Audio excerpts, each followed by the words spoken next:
On New Year's Eve, she signs the divorce papers in tears, unaware her ex-husband is the Mafia boss. The pen trembles between her fingers as the clock on the wall ticks toward midnight. Outside the window of her small Brooklyn apartment, fireworks begin to explode across the Manhattan skyline, painting the sky in bursts of gold and crimson. But Elena Martinez feels nothing, not the celebration, not the promise of a new beginning, only the weight of an ending she never wanted. The divorce papers sit on the kitchen table, already signed by him. His signature is sharp, decisive, final, just like everything else about Dominic Castellano. She remembers the day she met him 7 years ago at a coffee shop in Greenwich Village. He was wearing a simple grey sweater, reading a book about architecture. Nothing about him suggested danger. Nothing about him suggested the empire he controlled from the shadows. She met him when she was 23, fresh out of nursing school, working double shifts at a Manhattan hospital. He walked into her life like a quiet storm, all calm words and intense eyes. He told her he worked in real estate, import and export, family business. She believed him because she wanted to believe him, because when he looked at her, she felt like the only woman in the world. They married within a year, a small ceremony in upstate New York, surrounded by people she did not know. His family, he said, business associates. She remembers the way they looked at her, with curiosity, with calculation, with something she could not name. But Dominic held her hand through it all, and she trusted him. She trusted him completely. For 5 years, they built a life together in a brownstone in Park Slope. She continued working at the hospital. He continued his mysterious meetings, his late-night phone calls, his trips that lasted days without explanation. She learned not to ask questions. She learned that some doors in their home were always locked. She learned that the men who visited wore expensive suits and spoke in hushed tones, and that they always fell silent when she entered the room. But she loved him. Despite the secrets, despite the silences, she loved him with everything she had. And when she told him she was pregnant, the look on his face, that mixture of terror and joy, made her believe that everything would finally make sense, that he would finally let her in. She lost the baby at 12 weeks. The doctor said it was nothing she did wrong. These things happen. But something broke inside her that day, and something broke between them too. Dominic became distant. He stopped coming home for dinner. He stopped looking at her the way he used to, and when she finally confronted him, demanding answers, demanding the truth, he gave her something worse than silence. He gave her the divorce papers. That was 3 months ago. For 3 months, she has been living in this tiny apartment, working extra shifts to afford the rent, trying to rebuild a life that feels like borrowed clothes. Her friends tell her she is better off. Her mother tells her she deserves someone who can give her a normal life. But Elena does not want normal. She wants answers. She wants to understand why the man who promised to love her forever walked away without explanation. The pen hovers over the signature line. Her name, her consent, her surrender. Outside, the countdown begins. 10, 9, 8. She thinks about the last time she saw him. 2 weeks ago, when he came to collect the rest of his things. He stood in the doorway of this apartment, looking at her with eyes that held something she could not read. Regret, maybe. Or resignation. He opened his mouth as if to speak, but no words came. And then he was gone, leaving behind only the scent of his cologne and the ghost of everything they had been. 7, 6, 5. Elena signs her name. The ink bleeds into the paper like a wound that will never heal. 4, 3, 2, 1. Happy New Year. The fireworks reach their crescendo, filling the sky with light and sound. Eleanor sits alone at her kitchen table, the signed papers before her, tears streaming down her face. She does not know that across the river, in a penthouse overlooking Central Park, her ex-husband is watching the same fireworks with the same broken expression. She does not know that the divorce was never about falling out of love. She does not know that Dominic Castellano signed those papers to save her life. And she certainly does not know that in the world she is about to enter, her ex-husband is not a real estate developer. He is the head of the most powerful crime family on the eastern seaboard, a man whose name is spoken in whispers, A man whose enemies do not live long enough to speak it twice, but she is about to find out. The knock on her door comes at 12:15, just as she is pouring herself a glass of wine. The sound is sharp, urgent, unexpected. Elena freezes. She is not expecting anyone. Her friends are at parties. Her mother is in Florida. No one knows she is spending New Year's Eve alone, drowning in grief and cheap Cabernet. She approaches the door slowly, her heart beginning to race. Through the peephole, she sees a face she recognizes, but cannot place. A woman, maybe 50, with silver hair and worried eyes. Elena opens the door a crack, leaving the chain in place. The woman speaks quickly, her accent thick and Eastern European. "Elena Castellano, you must come with me. Tell your life is in danger." Elena's blood runs cold. "Who are you? How do you know my name?" "There is no time to explain. They are coming. If you want to live, you must come with me now." As if to punctuate her words, the sound of footsteps echoes from the stairwell below. Heavy, fast. Too many to be neighbors returning from celebrations. Elena's nursing training kicks in. Assess, prioritize, act. She does not know this woman. She does not understand what is happening. But every instinct in her body is screaming that the footsteps below are not friendly. She unlatches the chain. The woman grabs her hand and pulls her into the hallway, toward the fire escape at the end of the corridor. Behind them, the footsteps grow louder. Elena hears voices, men's voices, speaking in rapid Italian. She catches only fragments. The wife. Find her. Bring her to Victor. They burst through the fire escape door and descend the metal stairs into the alley below. The January air is brutal, cutting, through Elena's thin sweater like a blade. She's wearing slippers. She left everything behind, her phone, her wallet, her signed divorce papers. A black SUV waits at the end of the alley, its engine running. The woman pushes Elena inside and climbs in after her. The driver, a massive man with a shaved head and neck tattoos, pulls away before the door is even closed. Elena presses herself against the leather seat, her entire body trembling. "Where are you taking me? Who are those men? What is happening?" The silver-haired woman turns to face her. In the glow of the passing streetlights, Elena can see the exhaustion in her eyes, the fear, the determination. "My name is Marta. I have worked for the Castellano family for 30 years, and those men, they work for Victor Antonov. He wants you because you are the only thing Dominic has ever loved, and Victor wants to destroy everything Dominic loves." Elena's mind reels. Castellano family. Victor Antonov. None of these words make sense. "I do not understand. Dominic works in real estate. Marta's laugh is bitter. "Real estate, yes, he owns half of Manhattan, but not through mortgages and contracts, child. Through power, through fear, through blood.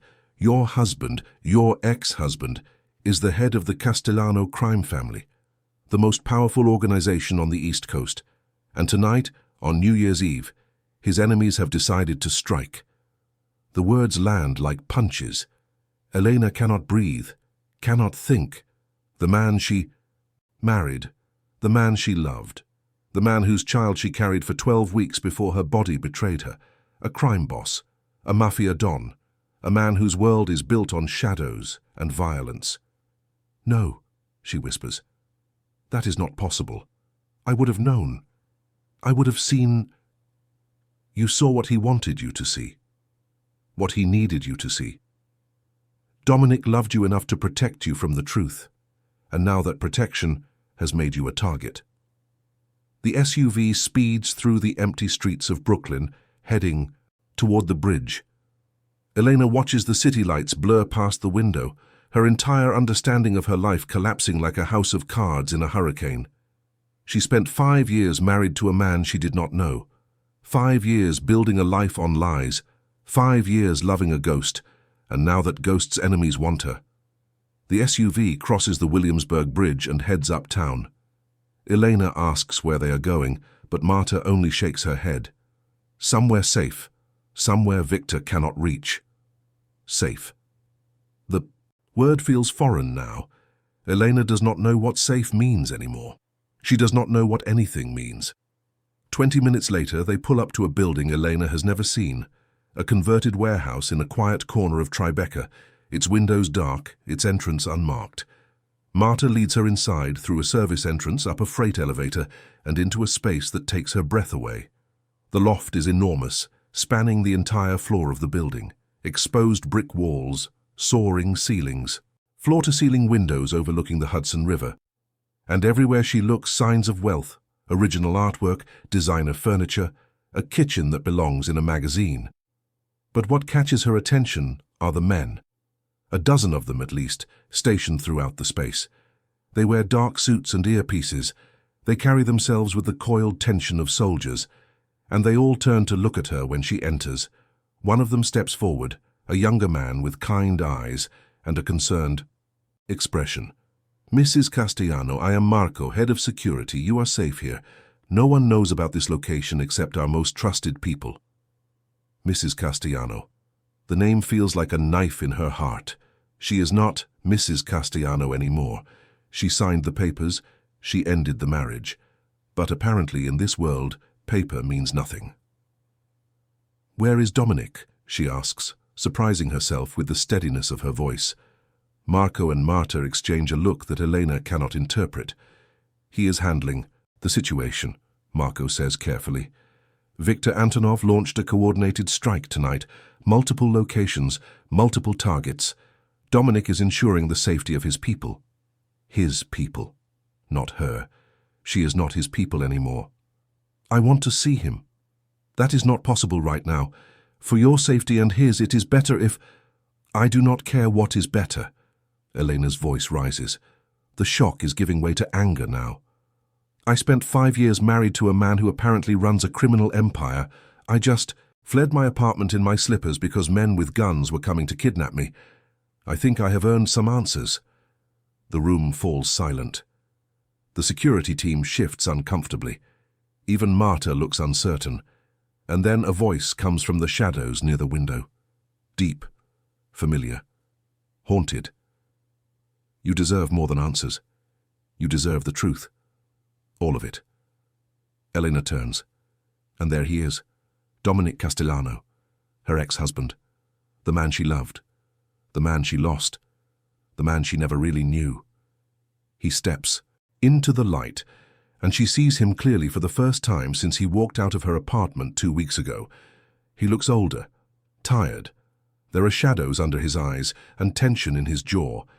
He's wearing a dark suit, impeccably tailored, but there is something different about the way he carries himself now, something harder, more dangerous.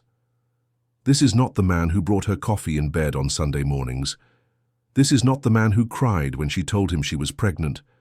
This is not the man who held her hand during the procedure when they lost their baby. This is someone else entirely. This is the real Dominic Castellano. "Elena." He says her name like a prayer, like a wound. "I am so sorry." She wants to scream at him. She wants to hit him. She wants to demand explanations for every lie, every secret, every moment of her marriage that was built on deception. But all she can do is stand there, trembling in her slippers, and ask the only question that matters. Why? Dominic crosses the room slowly, as if approaching a wounded animal. He stops a few feet away, close enough for her to see the pain in his eyes, close enough for her to smell his cologne, the same scent that clung to the pillow for weeks after he left. "Because I loved you," he says quietly. "Because I still love you. And because in my world, love is a weakness that gets people killed." Check if you are already subscribed to this channel. If you enjoy stories that reveal the hidden truths behind impossible, love stories that will keep you holding your breath until the very last word, then you belong here. Subscribe now, because what happens next will change everything you think you know about loyalty, sacrifice, and the dangerous price of love. The silence between them stretches like a wire pulled too tight. Elena stands in the middle of the enormous loft, surrounded by armed men and expensive furniture, facing the man who was supposed to be her forever. The man who turned out to be a stranger. Dominic waits. He has always been patient. It is one of the things she used to love about him, the way he could sit in silence without needing to fill it with words. But now that patience feels different, calculated, strategic. "Tell me everything," she says finally, "from the beginning." He nods slowly, gesturing toward a seating area near the windows. The security team melts into the background, giving them privacy while remaining alert. Marta brings coffee, strong, black, the way Eleanor always takes it. Even now, even in the midst of chaos, the small kindness threatens to undo her. They sit across from each other, the city lights painting shifting shadows across the floor. Dominic takes a breath, and when he speaks, his voice is steady but raw. "My family has controlled organized operations in New York for 4 generations. My great-grandfather started in the construction business, legitimate work that funded less legitimate activities. My grandfather expanded into shipping, logistics, unions. My father made the name Castellano something to fear." Eleanor listens without interrupting. She has spent 5 years with this man. She knows his tells. The slight tension in his shoulders when he is uncomfortable, the way he looks down when discussing something painful. "I never wanted this life," Dominic continues. "I studied architecture in college. I wanted to build things, not destroy them. But when my father died, when I was 28, there was no one else. My brother Marco had neither the temperament nor the desire. My mother was already sick. The organization would have collapsed or been consumed by rivals, so I stepped in. You became a criminal." The word hangs in the air between them. Dominic does not flinch.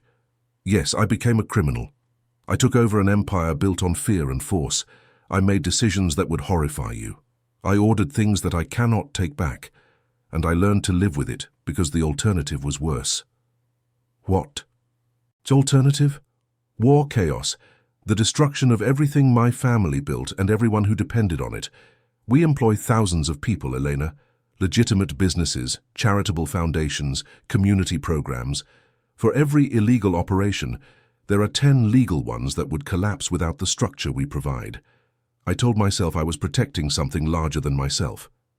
I still tell myself that." Elena processes his words, trying to reconcile them with the man she married. The man who donated anonymously to her hospital. The man who volunteered at soup kitchens on Thanksgiving. The man who cried at sad movies and could not kill the spider in their bathroom. "When did you decide to lie to me?" she asks. "Before we met? After?" "Before." His voice breaks slightly on the word. "I saw you at that coffee shop and I knew you were different. Pure. Good. Everything I could never be. And I told myself I would just talk to you. Just one conversation. Just to feel, for one moment, what it was like to be seen by someone who did not know what I was. But one conversation became 2, became coffee every morning, became dinner, became falling in love so hard and so fast that I could not stop it. And by the time I should have told you the truth, I was already lost. I could not bear the thought of you looking at me the way you are looking at me now." Eleanor realizes there are tears on her cheeks. She wipes them away angrily. "So you married me. You let me believe I knew who you were. You let me build a life on lies." "I built walls," he says, "compartments. I kept my 2 worlds completely separate. The brownstone was clean. No business, no visitors, no evidence of anything illegal. I thought I could give you a normal life inside an abnormal reality. I thought if I loved you enough, protected you enough, none of the darkness would touch you. But it did touch me." Her voice is barely a whisper. "The baby—" Dominic's face crumples. For a moment, the powerful crime boss disappears, and all that remains is a man who lost a child. "The baby was not, Eleanor, the baby was not because of anything in my world. The doctors said it happens. 12 weeks. A routine loss." She laughs bitterly. "But I have spent months wondering. Was it the stress, the secrets I could feel but not name, the part of you that was always somewhere else? I do not know." His honesty is brutal. "I have asked myself the same questions. I have blamed myself every day. And when you confronted me, demanding answers, demanding the truth, I realized I could not give you either without destroying everything. So I gave you the divorce papers instead. You pushed me away to protect me. I pushed you away because Viktor Antonov had started making threats, because he had photographs of you, at the hospital, at the grocery store, walking through our neighborhood, because he made it clear that if I did not step down, he would take everything from me, starting with you. The name again, Viktor Antonov. Elena files it away, adding it to the growing list of things she needs to understand. Who is he? A rival, Russian, ruthless. He controls operations from Boston to Philadelphia and has wanted to expand into New York for years. My father kept him at bay through fear and force. I have tried a different approach, negotiation, boundaries, mutual benefit. But Viktor does not want cooperation. He wants domination. And he thinks kidnapping me will give him leverage. He thinks hurting you will break me. And he is right. Dominic leans forward, his eyes intense. Elena, I divorced you because I thought distance would make you safe. I thought if you were no longer Mrs. Castellano, if we were legally separated, Viktor would have no reason to target you. I was wrong. He sees you as my weakness, whether you wear my ring or not.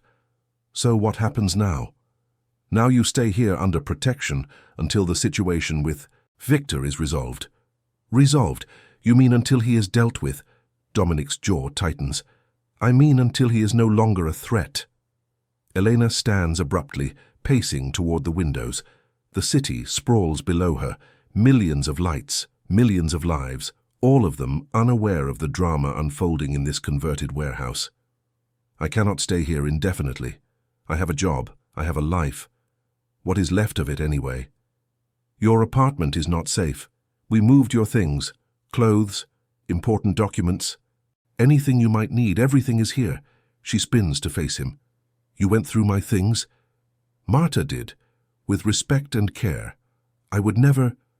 You would never what? Invade my privacy? Lie to me? Make decisions about my life without consulting me? She laughs, and the sound is harsh. You have done all of those things, Dominic. Our entire marriage was built on you deciding what I needed to know. He stands too, but does not approach her. You are right, and I cannot change the past. I can only try to keep you alive in the present. The words hang between them, heavy with implication. Keep you alive, not a figure of speech, a literal statement of intent. How dangerous is this? She asks quietly. Viktor has made 3 attempts on my life in the last month. He has targeted members of my organization, their families. He is not playing by the old rules. He wants total destruction. 3 attempts on your life. Elena absorbs this. When you came to get your things from my apartment, 2 weeks ago, how were you in danger then? A pause. Then, yes, and you came anyway. I needed to see you. One more time. His voice drops. I thought it might be the last time. Something shifts in Eleanor's chest. Anger is still there, burning hot. But underneath it, something else. Something that refuses to die no matter how many lies are stacked on top of it. You are an idiot, she says. A ghost of a smile crosses his face. I have been called worse. You should have told me the truth. From the beginning, you should have trusted me.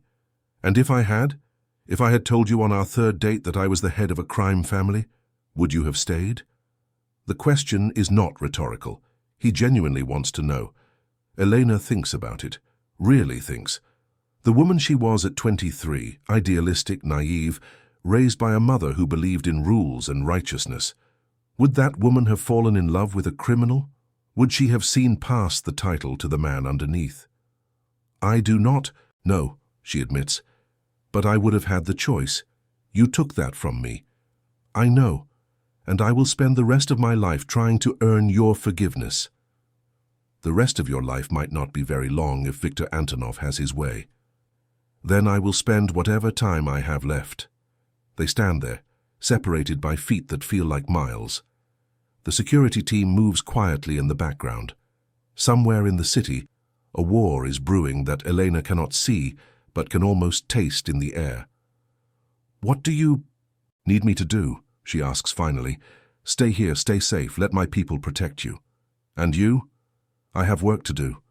He moves toward the door, and something in Elena refuses to let him leave. Not like this. Not with everything still unresolved between them. Dominic, he stops, turning to face her. Thank you for getting me out tonight, for having people watching over me even after...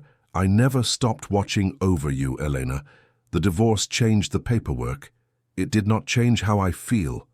And then he is gone, leaving her alone with her thoughts and a dozen armed guards and a completely shattered understanding of her own life. The next few days pass in a strange rhythm. Elena explores the loft, finding it stocked with everything she could need. Her clothes from the apartment, her favorite books, even the expensive face cream she allows herself as a monthly indulgence.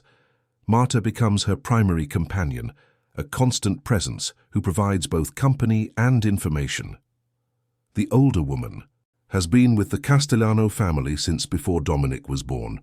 She served his mother, witnessed his transformation from idealistic architecture student to reluctant crime boss, and quietly orchestrated his meeting with Elena at that coffee shop 7 years ago. You planned it? Elena asks on the third day as they sit together in the kitchen. The coffee shop. Planned is a strong word, Marta says carefully. Let us say I created opportunities. Dominic was drowning in darkness, running. The organization dealing with threats, becoming harder every day. I saw you at the hospital once. I was there visiting a cousin, and something about you struck me. Light, warmth, everything he needed and could never find in his world. So you manipulated us into meeting. I suggested he try a new coffee shop. The rest was fate. Eleanor turns this over in her mind.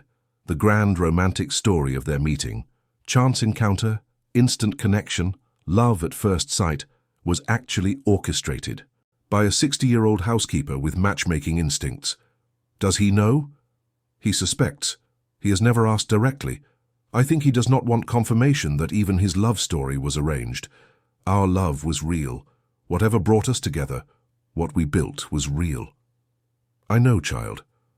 I have watched you both for 7 years.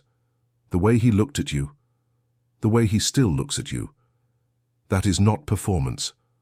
That is a man who found his soul and lost it in the same breath. Eleanor stares out the window at the January sky, grey, cold, unforgiving. What happens if Victor wins? Marta's silence is answer enough. On the 5th day, Dominic returns. He looks worse than before, exhausted, strained, carrying the weight of decisions Elena cannot imagine. He finds her in the kitchen, attempting to cook dinner from whatever ingredients she could locate. Pasta, she says by way of greeting. It is all I know how to make. Your pasta was always my favorite.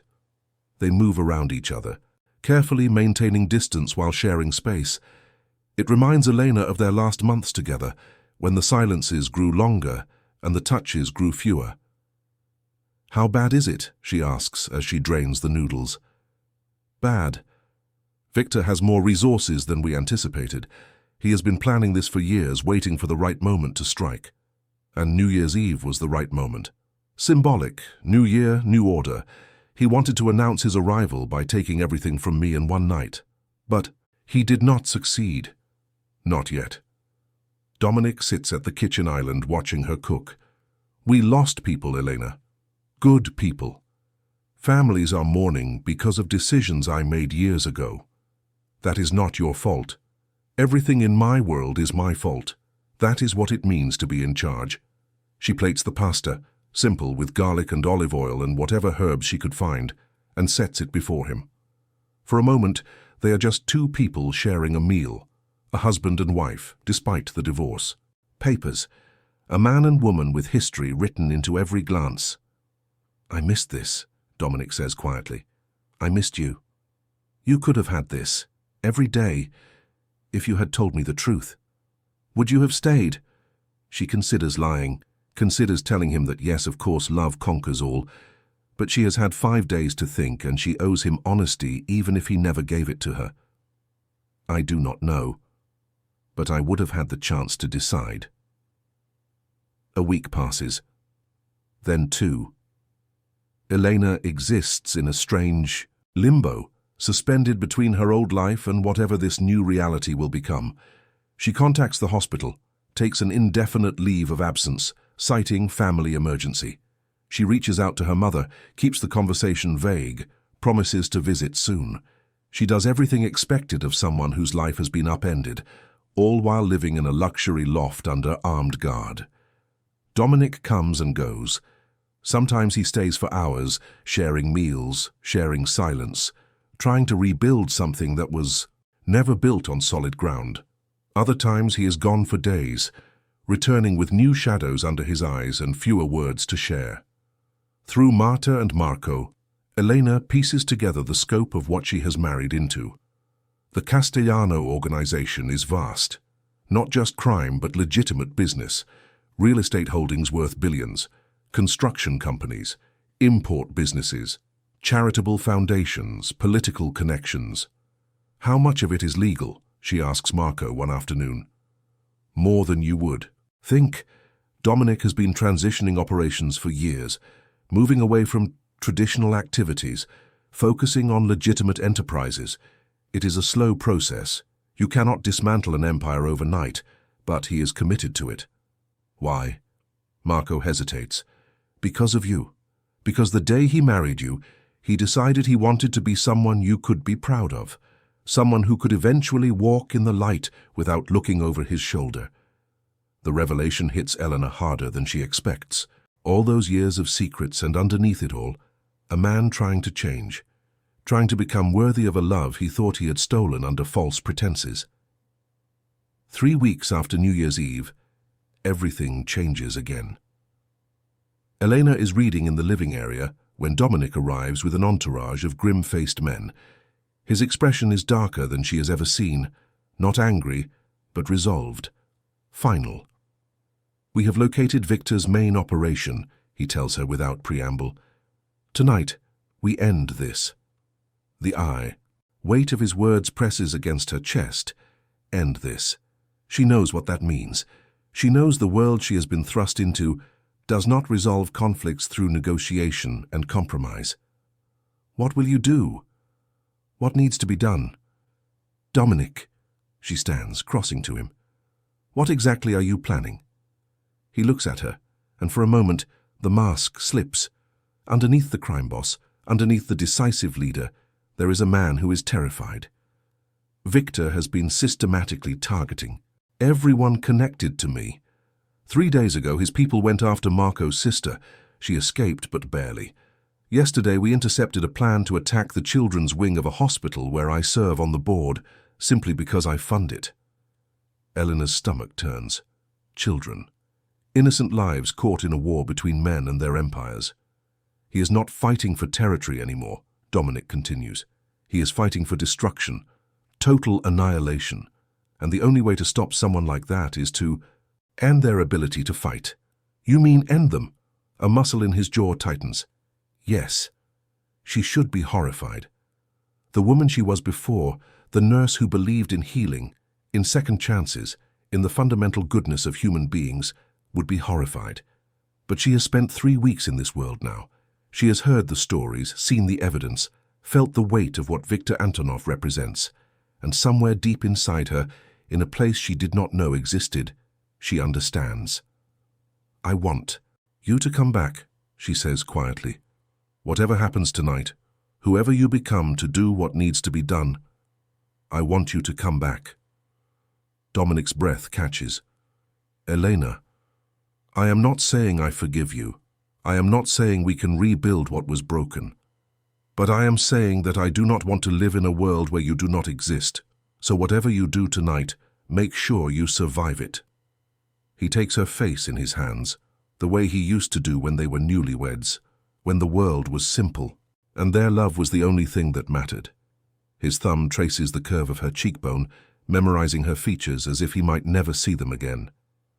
I love you, he says.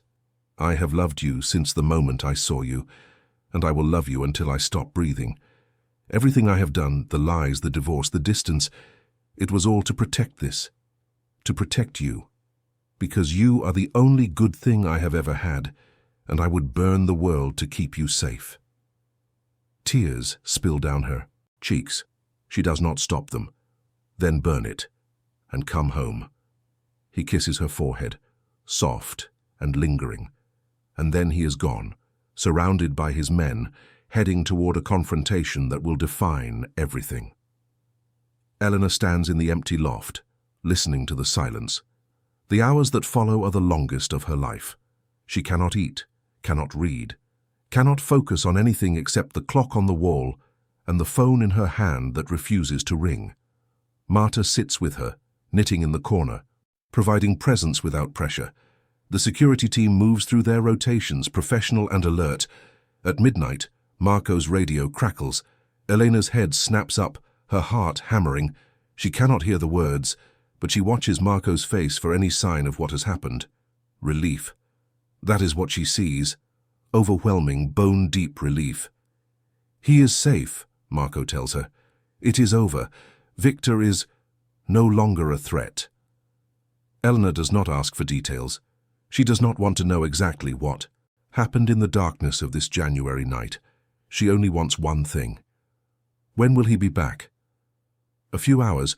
There are matters to handle, authorities to manage, but he will be here before dawn. She nods, sinking onto the couch, her entire body trembling with released tension. It is over. Whatever it was, however it happened, it is over. Marta brings her tea. The security team relaxes slightly. The city outside the windows continues its indifferent spinning, unaware that empires have shifted in the shadows. At 4 in the morning, the elevator doors open. Dominic steps out alone. He looks like a man who has walked through fire, exhausted, haunted, but alive. So alive. Elena rises from the couch and crosses to him without thinking. She wraps her arms around him, pressing her face against his chest, feeling his heartbeat against her cheek. He holds her tightly, burying his face in her hair, and they stand there, in the grey pre-dawn light, saying nothing. Words are not necessary, not yet. For now there is only this, two broken people holding each other together.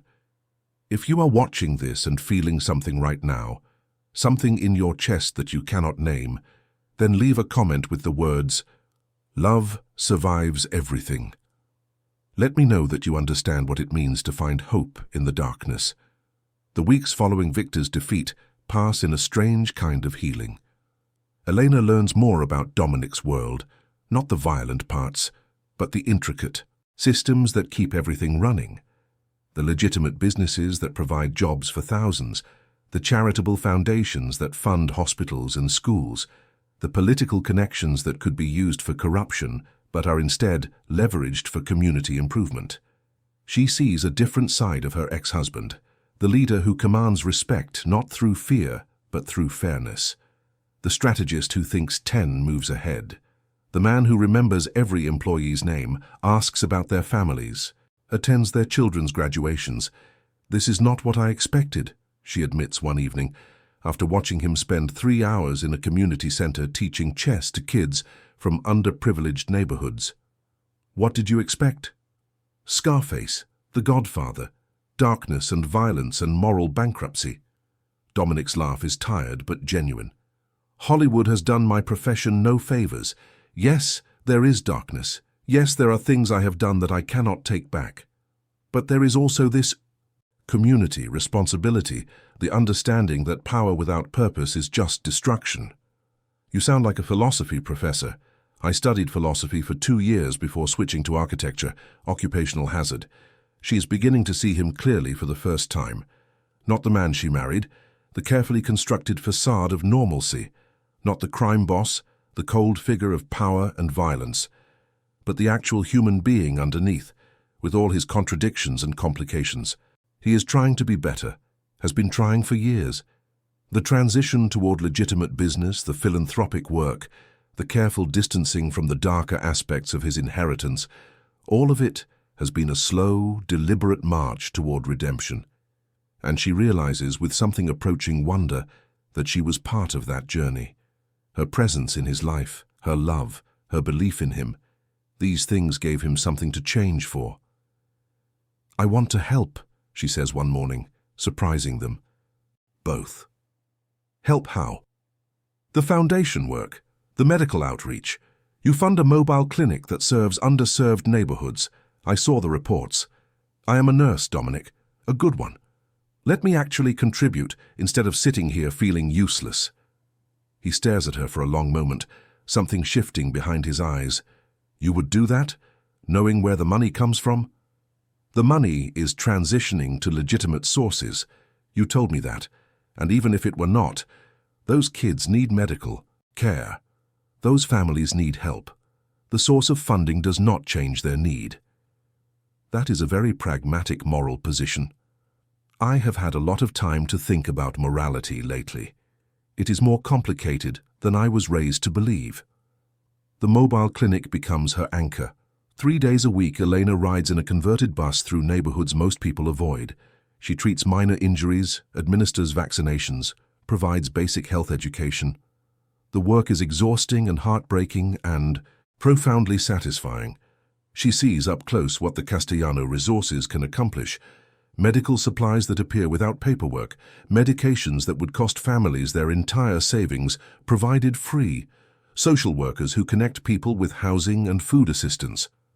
A network of support that operates outside official channels, but delivers tangible results. This is what you meant, she tells Dominic one evening, returning home exhausted but fulfilled. About power without purpose, being destruction. You have been building purpose into your power. Trying to, it is not enough, it will never be enough. But it is something. She kisses him. Not the desperate, grief-soaked kisses of their reunion, but something softer. A choice rather than an impulse. It is something, she agrees. February melts into March, the city thaws, and something between them thaws as well. They are not back together, not officially, not legally. The divorce papers remain signed, filed, finalized. But Elena has stopped sleeping in the guest room. She has stopped calling him her ex-husband. She has stopped pretending that the connection between them can be severed by paperwork. One evening, Dominic finds her on the rooftop terrace, watching the sunset paint Manhattan in shades of gold and amber. I have something to tell you, he says, sitting beside her. Her stomach tightens. In her experience, that phrase never precedes good news. Victor's network is completely dismantled. His former operations have been absorbed or eliminated. There are no active threats against you anymore. She processes this. So I can leave, go back to my apartment, resume my normal life. Yes. The word hangs between them. She could leave. She could return to the tiny Brooklyn apartment and the extra shifts and the lonely nights, wondering where everything went wrong. She could pretend the last 2 months never happened. Is that what you want? She asks. No. His voice is raw. What I want is for you to stay.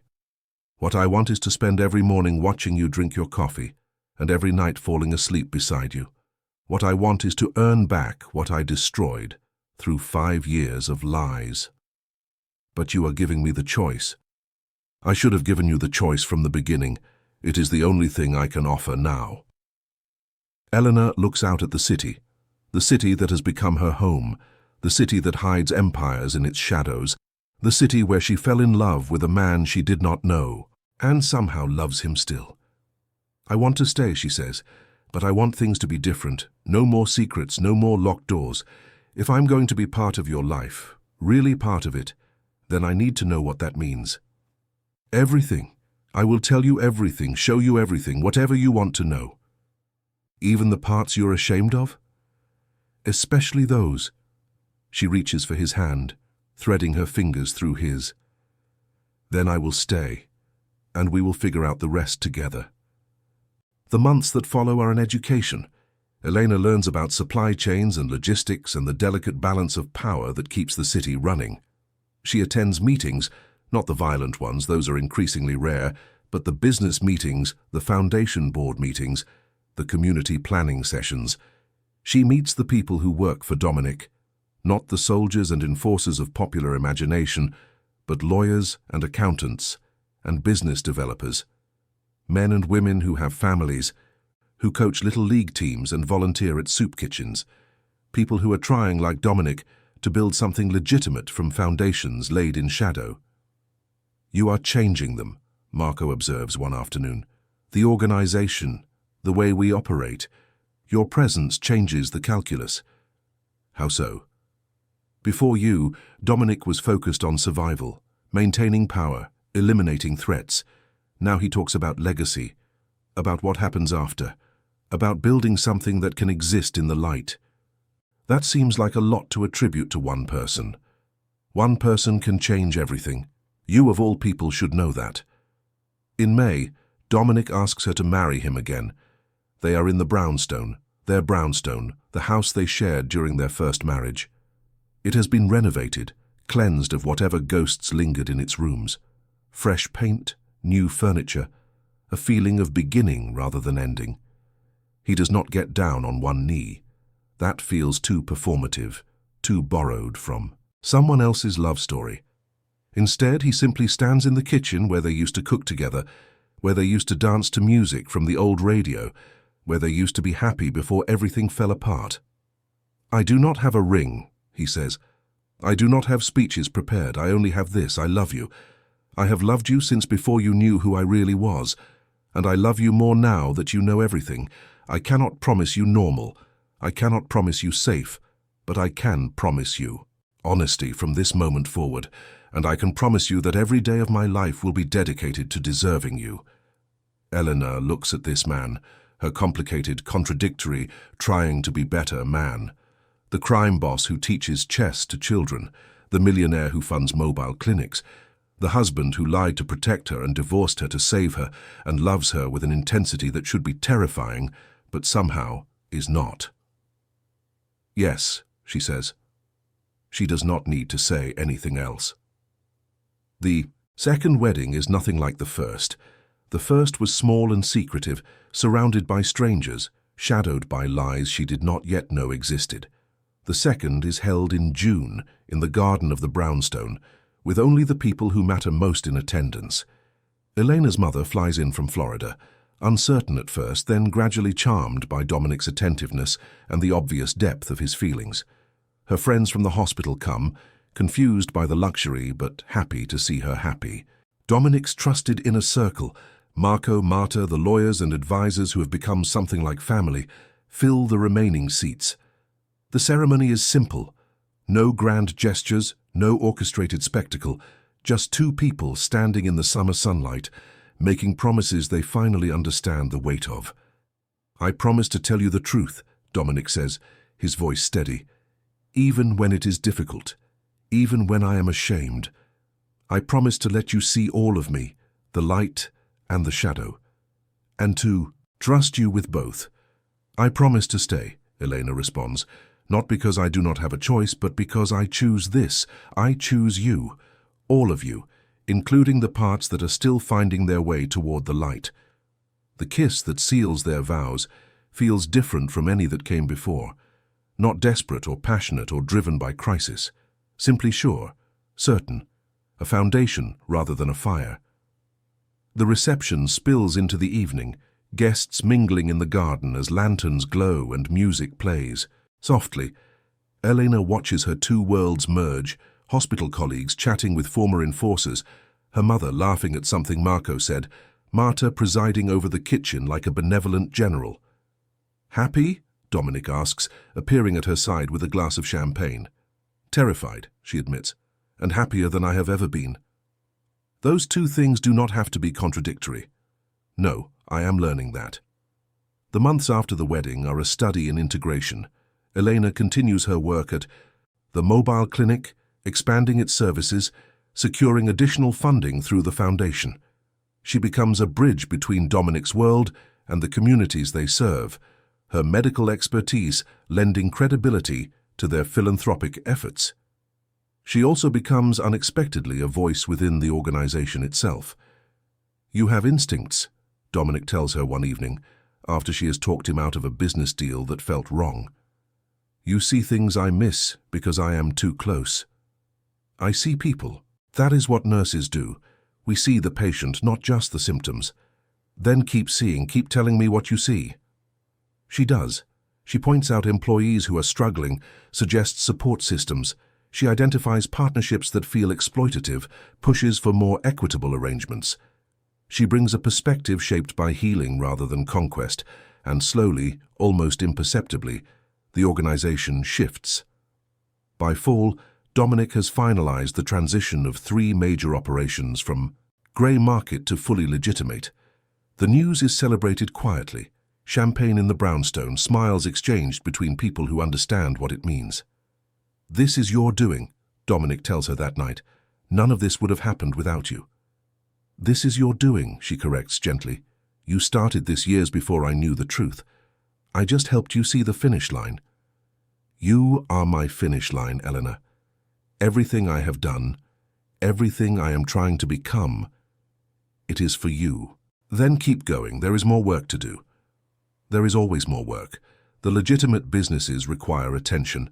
The foundation expands its programs. Community relationships need nurturing. Elena finds herself becoming a public face of sorts, the wife of a prominent businessman and philanthropist, which is how Dominic is increasingly known outside certain circles. She gives interviews about the mobile clinic. She speaks at charity events. She learns to navigate a world of wealth and influence that feels alien but is beginning to feel like home. And through it all, she holds on to the truth that most of these smiling donors and earnest reporters will never know. That underneath the polished public image lies a more complicated history. That redemption is not a destination but a daily choice. "Do you ever regret it?" she asks Dominic one night after a particularly exhausting gala. "The truth, I mean. Telling me everything. Letting me into your real world." He considers the question seriously, the way he considers everything now. No more quick deflections, no more careful masks. "I regret the years I wasted hiding. I regret the pain I caused you by lying. But regret telling you the truth? Never, not for a single moment. Even when it makes things harder. Especially then. Hard and honest is better than easy and false. I learned that lesson too late. But I learned it." In December, almost a year after that terrible New Year's Eve when Elena signed divorce papers, in tears, she gives Dominic a gift that changes everything again. A positive test, 2 lines, a future neither of them dared to hope for after the loss that shattered them both. "Are you sure?" Dominic asks, his voice barely a whisper. "After everything, after what happened before, I'm sure." Elena takes his hands, places them against her still flat stomach. "It is early. Anything could happen. But I wanted you to know. I wanted us to face it together this time. No secrets." He falls to his knees, pressing his forehead against her belly, and she feels his tears soaking through her shirt. "I will protect you," he murmurs. "Both of you. I will protect you with everything I have." "I know," she says, stroking his hair. "But you do not have to do it alone anymore. We protect each other now." The pregnancy proceeds cautiously. Elena reduces her hours at the clinic. Dominic reduces his travel. They attend every appointment together, hold their breath at every milestone, dare a little. More hope with each passing week. At 12 weeks, the point where they lost their first, they wait in the doctor's office for results that will determine whether they can finally exhale. The heartbeat is strong. The development is normal. All signs point toward a healthy pregnancy. Elena cries. Dominic cries. The doctor tactfully excuses herself to give them privacy. "We made it," Elena whispers. "The baby made it. Because of you. Because you are the strongest person I have ever known. Because of us. Because we finally stopped keeping secrets and started fighting together." The baby arrives in July, in the middle of a heat wave that has the entire city melting. Elena labors for 18 hours, Dominic beside her through every moment. He holds her hand during contractions, feeds her ice chips between them, tells her stories about their future that she cannot quite hear, but desperately needs. When their daughter finally emerges, screaming, healthy, impossibly perfect, the room seems to hold its breath. "She looks like you," Eleanor says, exhausted but radiant. "She looks like hope," Dominic responds. They name her Sophia, after Elena's grandmother. She has her mother's dark eyes and her father's stubborn chin. She is loud and demanding and absolutely, completely miraculous. The first months of parenthood are a chaos of sleepless nights and endless feedings. Dominic, who commands an empire, cannot command his daughter to stop crying at 3 in the morning. Eleanor, who manages medical emergencies with professional calm, cannot manage to shower before noon. They figure it out together. Tag-teaming night shifts, learning to swaddle from YouTube videos, accepting help from Marta, who moves into the Brownstones' guest room and becomes an essential lifeline. "You are good at this," Eleanor tells Dominic one morning, watching him rock Sophia back to sleep after a feeding. "I have excellent teachers," he says, nodding toward her and Marta. "You have excellent instincts. She trusts you. She is the only person in the world who does not know who I was." His voice is soft. "To her, I am just her father, nothing else." That is who you are becoming to everyone. The father, the husband, the businessman, the philanthropist. The person you are growing into is replacing the person you used to be. Is that enough? Can people really change that fundamentally? Eleanor considers the question. A year ago, she would have said no. She was raised to believe that people are fixed, predictable, defined by their choices and unable to escape them. But she has seen Dominic change, not in grand transformations, but in daily choices, choosing transparency over secrecy, choosing patience over anger, choosing to build rather than destroy. Change is not a single decision. It is 1,000 small decisions, made over and over, until they become habit and then character. "You are proof that they can," she says.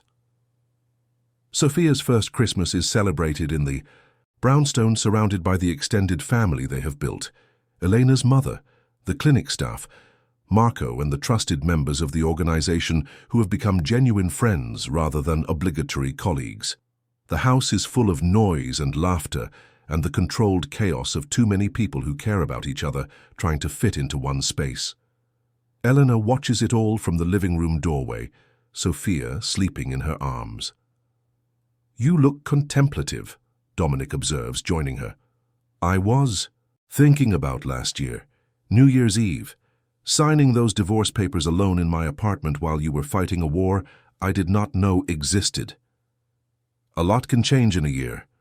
Everything can change, if you let it, if you fight for it." He wraps an arm around her, pulling her and Sophia close. "What do you fight for?" he asks.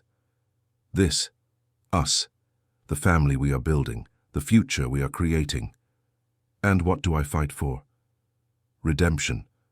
She looks up at him. "You are still fighting for it.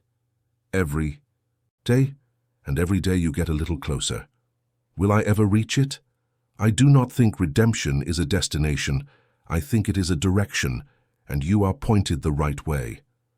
The new year arrives quietly. No dramatic crises, no enemies at the gate.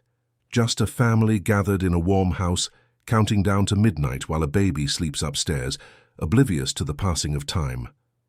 At midnight, Dominic kisses Eleanor, a soft, certain kiss that speaks of years still to come. Their guests cheer. Fireworks explode over the city. Somewhere a new chapter begins. "Happy New Year," Elena says. "Happy new life," Dominic responds. "It is not a perfect life. There are still complications. The past does not disappear just because you choose a different future. Business challenges, security concerns, the occasional reminder that Dominic's history includes chapters that cannot be erased.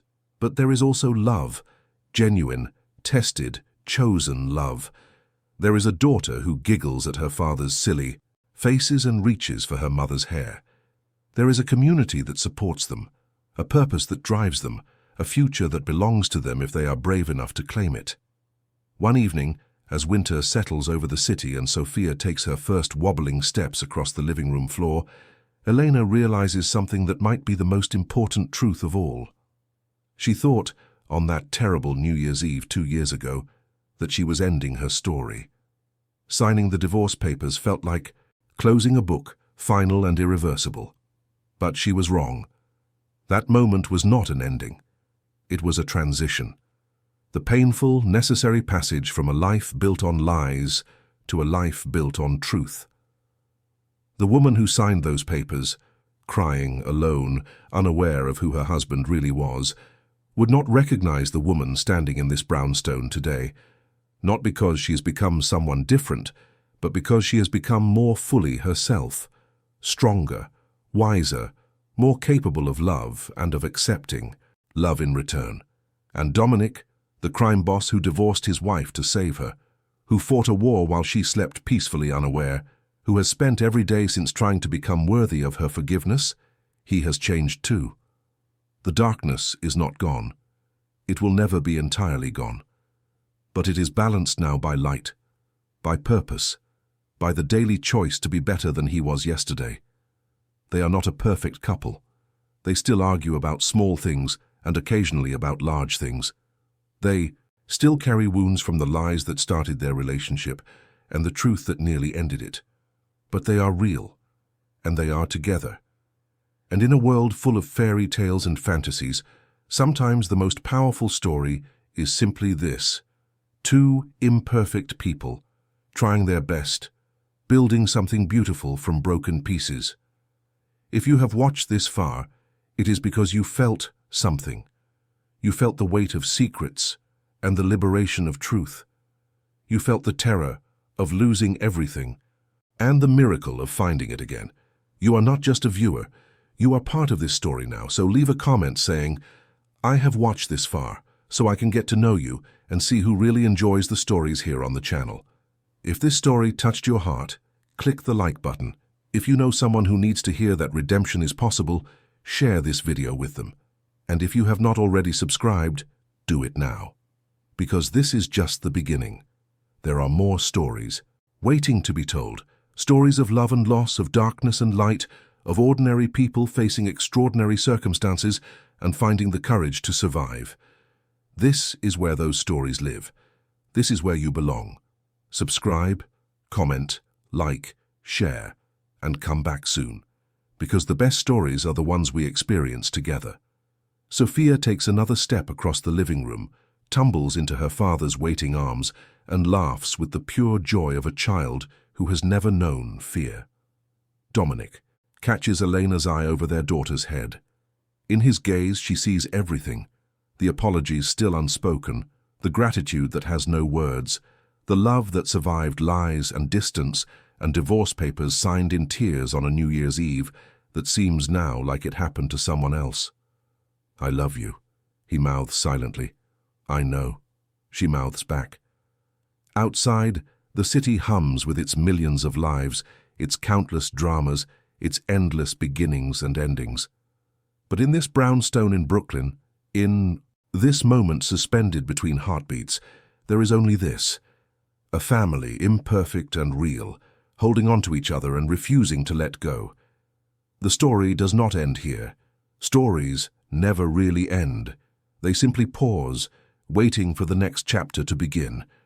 But if this chapter has taught us anything, it is this: sometimes the person you think you know is a stranger. Sometimes the ending you fear is actually a beginning.